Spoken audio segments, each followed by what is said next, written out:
China की जो national health body है उसने एक एडवाइजरी रिलीज करी है। स्टेशन पहुंचता हूं तो देखता हूं भाई मेट्रो स्टेशन इतना खाली था जिसे पता नहीं क्या एक्चुअल में पेंडेमिक आ गया। खुफिया तरीके से इतना प्रोटेक्ट करके रखा था कि मैं काफी शॉक्ड था कितना ज्यादा स्टैंडर्ड ऑफ लिविंग हाई है चाइना का। हेलो दोस्तों, क्या हाल है? मैं हूं अथर्व। 7 जनवरी 2025 एक नॉर्मल सा वर्किंग डे था मेरे लिए। मैं ऑफिस गया था, अपना रेगुलरली काम कर रहा था। सडनली मेरे को एक ईमेल आता है ऑफिस की तरफ से कि चाइना की जो नेशनल हेल्थ बॉडी है उसने एक एडवाइजरी रिलीज करी है और advisory is related to pneumonia, जो कि सिग्निफिकेंटली राइज हो रहा है। और ये एडवाइजरी थी बढ़ते हुए निमोनिया के केसेस को लेके। और इस एडवाइजरी में क्या लिखा था इस पर हम थोड़ी देर से बात करेंगे, पर मैं आपको एक बार यहाँ पे कुछ एविडेंसेस और कुछ क्लिप्स दिखा के आपको ये दिखाना चाहता हूँ कि यहाँ की जो ग्वांगझोउ जैसे बड़े शहर में जहाँ पर मैं रहता हूँ, यहाँ पे एक्चुअली में लाइफ कैसी है। तो जैसा आपने देखा कि रेस्टोरेंट में सीन काफ़ी नॉर्मल था और काफ़ी ज़्यादा भरा हुआ था, पर मैंने सोचा फिर भी हम एक बार काफ़ी अलग अलग जगह जाके भी टेस्ट कर लेते हैं। तो सबसे बेस्ट प्लेस मेरे को दिमाग में आई कि जो मेरे ऑफिस के पास का हॉस्पिटल था, रास्ते चलते एक बार वो देख। तो मैंने उसी रात को हॉस्पिटल में जाने की कोशिश करी। हॉस्पिटल उस दिन विजिट करने का अटेम्प्ट तो मेरा सक्सेसफुल नहीं रहा, पर मैंने कहा कोई बात नहीं। उसने मेरे को बोला है कि हॉस्पिटल अभी बंद हुआ है पर कल फिर से खुलेगा। तो मैंने कहा कोई बात नहीं, एक बार कल जाके सुबह से हम एक बार फुल बॉडी टेस्ट कराते हैं और एक बार ये भी समझ आएगा कि यार यहाँ के चाइना के हॉस्पिटल्स में फुल बॉडी टेस्ट आखिर होता कैसे है। पर यार मुझे क्या पता था इतना शॉकिंग होगा। तो मैंने फटाफट से जाके अपने घर पे मैंने फुल बॉडी टेस्ट बुक किया और अगले दिन सुबह से जल्दी से उठ के मैं निकलता हूँ हॉस्पिटल में टेस्ट कराने के लिए। पर जब मैं टेस्ट कराने के लिए निकलता हूँ और वहाँ के मेट्रो स्टेशन पहुँचता हूँ तो देखता हूँ भाई मेट्रो स्टेशन इतना खाली था जिसे पता नहीं क्या एक्चुअल में पेंडेमिक आ गया। पूरे मेट्रो स्टेशन मतलब ऑलमोस्ट पिन ड्रॉप साइलेंस की तरह वहां पे था।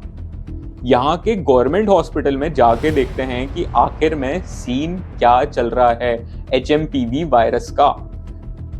और मैं जब फाइनली यहाँ के चाइनीज गवर्नमेंट हॉस्पिटल में अंदर एंटर हुआ तो यार मैं कंप्लीटली शॉक हो गया। यार एक हॉस्पिटल, वो भी एक गवर्नमेंट हॉस्पिटल, इतना खाली कैसे हो सकता है।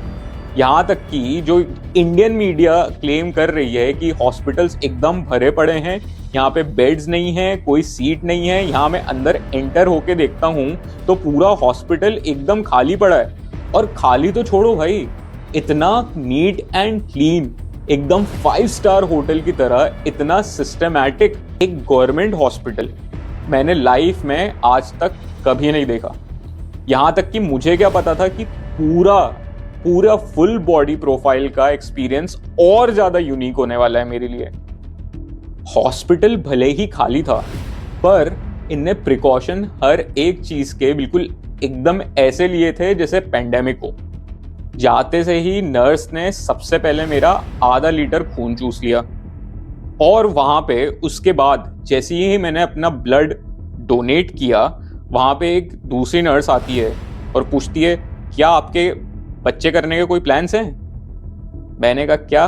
मैं एकदम आउट ऑफ कॉन्टेक्स्ट हो गया, मैं समझ नहीं पाया ये बोलना क्या चाह रही है। फिर उसने 2-3 बार और कोशिश करी बोलने की, समझाने की, क्योंकि चाइनीज में बात हो रही थी हमारी, तो there was always some communication gap. Italy हार के वो मेरे को लेके जाती है वहाँ के एक्सरे रूम की तरफ और तब जाके मेरे को पिक्चर क्लियर होती है कि वो पूछना चाह रही है कि अगले 6 महीने में मुझे कोई बच्चे करने हैं कि नहीं।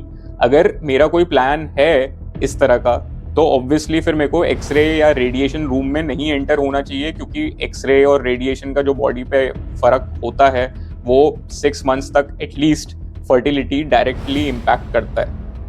तो मैंने उसको बोल दिया भाई मेरा ऐसा कोई प्लान नहीं है। मैंने अपना एक्सरे वगैरह फुल कराया और यहाँ तक कि इतने प्रिकॉशंस और इतना खुफिया तरीके से इतना प्रोटेक्ट करके रखा था एक्सरे रूम को कि मैं काफ़ी शॉक्ड था, क्योंकि इंडिया में मेरे को इतना प्रोटेक्शन एक्सरे रूम वगैरह की तरफ तो नहीं मिलता है।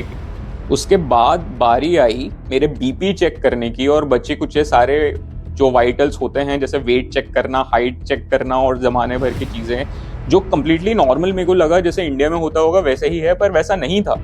बीपी की मशीन के वहां पे कोई बंदा ही नहीं बैठा हुआ था जो कि एक्चुअली में वेरीफाई करे, टेस्ट करे कोई भी रीडिंग आपकी।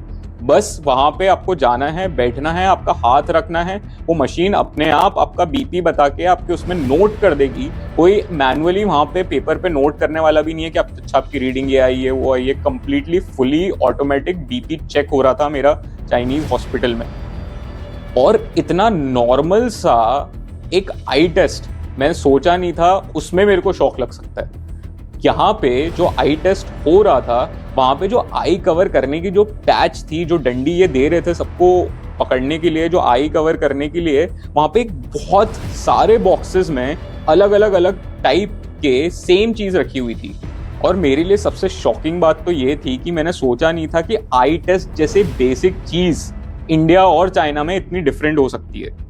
जो नॉर्मल सा आई टेस्ट हो रहा था वहां पे उनने जो आई कवर करने का जो पैच रहता है, जो डंडी देते हैं वो कवर करने के लिए, मैंने देखा मुझसे काफी दूर एक आई डॉक्टर बैठा हुआ था। और वो आई डॉक्टर जो है वो आपको वहां से इंस्ट्रक्ट कर रहा था कि हाँ यहाँ से आपको वो उठा लो, पैच उठा लो। और बहुत सारे पैचेस एक बॉक्स में रखे हुए थे और आपको उठा के यूज करके आपको एक अलग ट्रे में रखना था ऊपर जहाँ पे यूज्ड हैं। और ये बाद में ढेर सारे जब पूरे इकट्ठे हो जाएं ये उसको सैनिटाइज करके वापस से लेके आते हैं यार। फिर बारी आई भाई नोज एग्जामिनेशन की, तो वहां पे एक डॉक्टर बैठ के एक स्टील के किसी इंस्ट्रूमेंट से आपके नोज अंदर से चेक करता है कि क्या कंप्लीटली नॉर्मल है या नहीं, और तुरंत यूज करके बस देखता है और उसको अलग बाल्टी में रख देता है। और हर पेशेंट के लिए अलग से एकदम हाइजीनिक तरीके से यूज होता है। और उसके बाद उन्होंने इंस्ट्रक्ट किया कि आप आपके सारे टेस्ट कंप्लीट हो चुके हैं, अब आप जा सकते हो ब्रेकफास्ट करने। और ब्रेकफास्ट का जो सो कॉल्ड रेस्टोरेंट था वो कंप्लीटली हॉस्पिटल के अंदर ही था और कनेक्टेड था। यार अगर पेंडेमिक जैसी सिचुएशन है तो यहाँ पे रेस्टोरेंट वगैरह ये सब क्यों ऑपरेट कर रहे हैं, वो भी हॉस्पिटल के अंदर? व्हाई?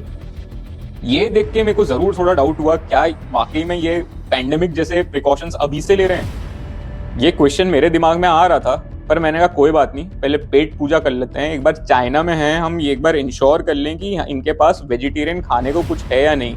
तो सरप्राइजिंगली जो भी चीजें थी उसमें से मोस्ट ऑफ द चीजें वेजिटेरियन ही थी। तो हमने फटाफट लिया, वो अच्छे से एंजॉय किया। यहाँ तक कि हॉस्पिटल तक का खाना काफी टेस्टी था चाइनीज स्टैंडर्ड्स के हिसाब से।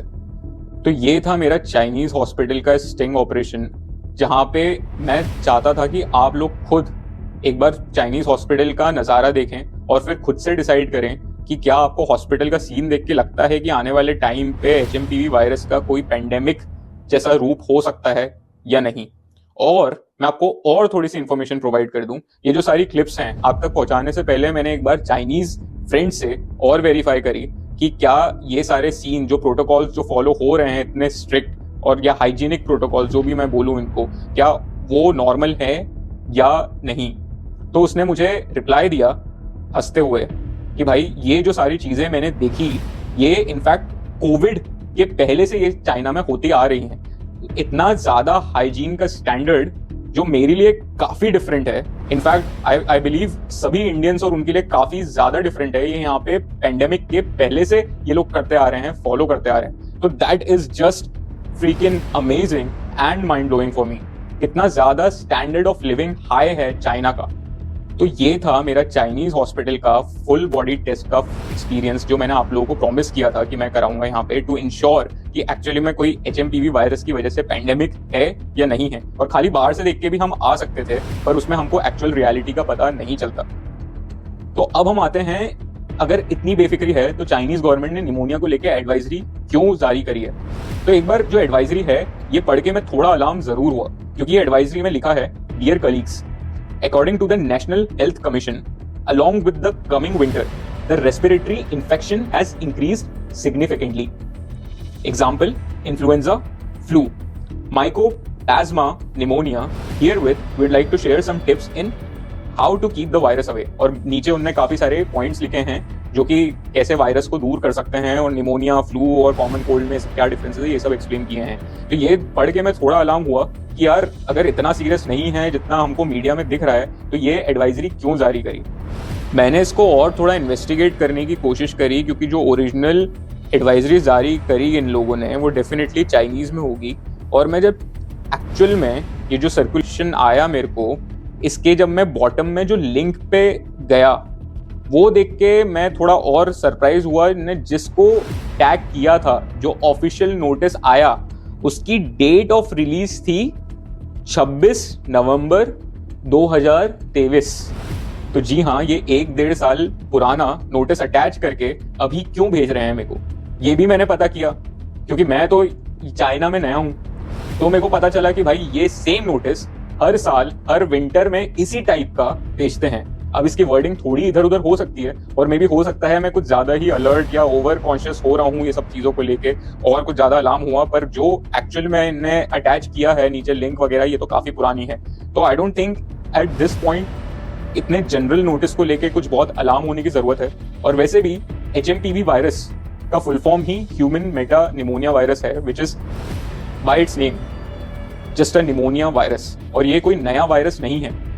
तो आपको क्या लगता है, क्या आने वाले टाइम पे HMPV वायरस का कोई नया पेंडेमिक एक्चुअली में होने वाला है या नहीं? ये मेरे को कमेंट्स में जरूर बताओ। पर एक बार अपना ओपिनियन बनाने से पहले मेरा ये वाला वीडियो जो कि HMPV वायरस के ऊपर है, और मैंने इसमें काफी अलग अलग चीजों पे एक्चुअली में बात करी है, तो ये चेकआउट करना, क्योंकि इसके बिना आपका सारा नॉलेज अधूरा है और आप अपने कंक्लूजन पे शायद नहीं पहुंच पाओ। तो until then, take care of yourself and your family, and see you in the next video.